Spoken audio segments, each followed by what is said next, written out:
السلام عليكم.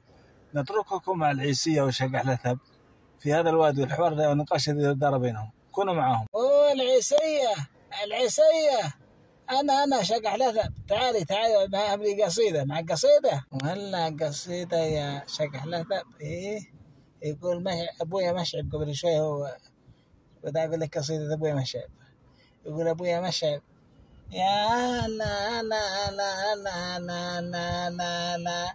يقول أبويا مشعب أنا اللي درك الجمل على كساه.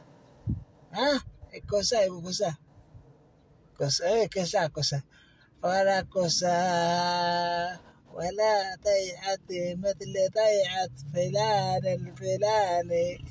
هياط في هياط منهم يا عيسية ما أدري أشك على هذا. يقول أبوي القصيدة هذه قلت لا أخليها بظروفها يا بتاع.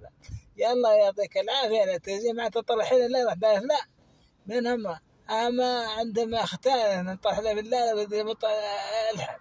يلا هني ما الحقيقة روح يا شقح لنا واللي ما تيك إن شاء الله.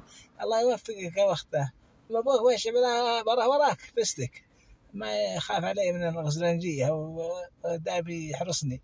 الله يحفظه خليك لك يا العيسية. شكرا يا شقح لثب. العيسية وشقح لثب. وهذه السالفة من إعداد أخوكم سعيد شاكر صوت. ما شاء الله تبارك الله والسلام عليكم.